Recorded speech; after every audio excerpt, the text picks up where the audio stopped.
Welcome back after the break. You're watching Markets at Noon with me, Ankur, Mishra, and Kanishka Sarkar. Let's pay attention to markets first. A double century by Nifty and more than 600 points for Sensex. And the contributors are Adani Enterprises, Tech Mahindra, and IndusInd Bank. If you talk about the three pillars for the Nifty, but draggers are few: Tata Steel, BEL, and Tata Motors passenger vehicles. However, what is the direction from here? What should investors expect in quarters to come? To discuss that, we have with us Jaiprakash Toshniwal, a fund manager at LIC Mutual Fund. Mr. Toshniwal, welcome. Now that 26,000 is kind of a kissing distance away for Nifty, and we are seeing these kind of record levels. Do you see that the valuations for markets are now stretched? Thanks, Ankur, for having me here. So, in terms of the valuations, when we speak about, we are still at the near to the historical rolling 5-year average if you take for last 10 years. So that way, I would say that we are not expensive as far as the valuations are concerned.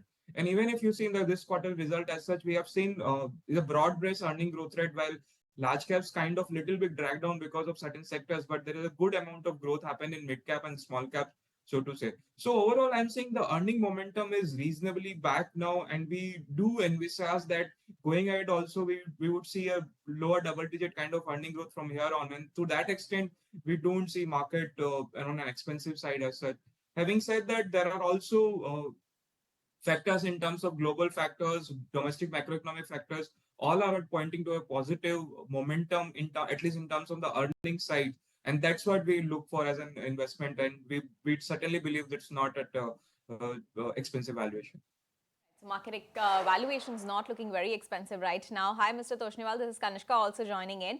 You were just making that point about earnings. So, in the first half, or at least in the first quarter, in the Q4 and Q1 that we have seen, there was a bit of a slowdown. This time, it's largely been muted across the board. But Q3 onwards, like you said, low double-digit growth is what we could see. But this high double-digit growth, when is that likely? Do you think we could end the fiscal with high double-digit growth, or is that possible only in FY27?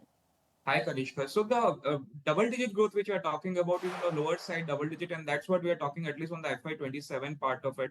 FY26 would be the high single-digit at max because we had an abnormal quarter at least in the Q1 and Q2 also some bit of Q2 impact because of the GST, and that spillover will happen in Q3. So FY26 is kind of a high single-digit number, and when we are talking about lower double-digit number, it is predominantly FY27. Right. Therefore, Mr. Toshniwal, which are the sectors one should pencil in currently? So currently, what we believe is banking as a sector is doing reasonably good. We have seen whatever the issues, or so to say, the risk to earnings has been kind of been flattened out in Q2, and the management commentary has been reasonably positive as such. We're also seeing pharma doing good. Commentary is also reasonably well. And one contraband which we are looking is predominantly the IT sector. We certainly believe IT sector, whatever the kind of deal wins which we have seen of late in terms of the larger players as such, we believe if that can fructify, there could be a reasonable amount of earning growth going ahead. So these three sectors, in my mind, looks very good. And in terms of overall mega theme, so to say, we certainly believe because of the GST rate cut, because of the overall interest rate cuts, we believe the consumption-led sectors, X of the mass premium consumption, the mid premium and the high premium consumption segment should do well on the consumption side. All right, so banking, consumption, these are some of the sectors you're bullish on. Mr. Toshniwal, talking about earnings, if you could just give us a review of what you think, especially about the capital goods space. It's been a mixed quarter for them, right? Some of the companies, including infra and industrials, they've reported very good growth. The likes of L&T, Cummins India, they've seen good growth. But just yesterday, we had Thermax report their numbers, and it's been a weak quarter. Most of them have said there's been some seasonality impact. But where do you see, where does the capital goods sector stand now? Do you think in Q4 we could see good revenue coming in when most of the orders are finished? Capital goods at this point of time, we do see power-related sectors as well as segments which are related to data centers and which are, kind of supplying products related to those industries should do well. And that's where we believe in Q3 and the Q4, the growth in these capital goods segments should be high, and also related to defense exports and defense international kind of sectors where the capital goods are more linked to it. There we see a reasonable amount of growth coming in, at least in the near term.